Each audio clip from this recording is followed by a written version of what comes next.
பிள்ளைங்க படிக்கணும் சாமி, பிள்ளைங்க படித்து நல்ல மார்க் வாங்கணும். சரி, கோயிலுக்கு போதா உன் பிள்ளை? இல்லை சாமி, படிக்க சொல்லிட்டு வந்திருக்கிறேன். ஞாயிற்றுக்கிழமை பூசிக்கு உன் பிள்ளைய கூட்டிகிட்டு வர மாட்டேன். உன் பிள்ளைய ஆண்டவர் ஞானத்தில் நிரப்பணுமா?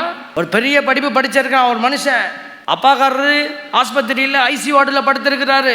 நான் அவஸ்தை கொடுக்க உள்ளே போகிறேன். பையன் வந்து தடுத்துட்டான். சின்ன பையன் இல்லை, பெரிய படிப்பு படித்து பெரிய வேலை செஞ்சு கை நிறையா சம்பாதிக்கிற பெரிய பையன் இப்படி வந்து நிற்கிறான். என்ன சார்? ஏன் சார் உள்ள அப்பாவை அவஸ்தை கொடுக்கணும்ப்பா சொன்னாங்க. இல்லை ஃபாதர், அப்பா அங்கியில் உங்களை பார்த்தாருன்னா பயந்துருவார். என்ன புரியலையே அப்படின்னு. அப்பாவுக்கு இப்போ வேண்டாம் ஃபாதர். கடைசியில் அந்த மனுஷன் செத்து போச்சு. வாசப்படி வரைக்கும் வந்த ஆசீர்வாதம் கிடைக்கல. யாரால? நீ வளர்த்தது. நீ அறிவுள்ளவன இருந்திருந்தீன்னா உன்னை அறிவுள்ள பிள்ளைய வளர்த்திருப்பேன். இதுதான் வயிறே தெய்வம், மானக்கேடே பெருமை. இந்த ஆசீர்வாத கேடு நமக்கு வரக்கூடாது.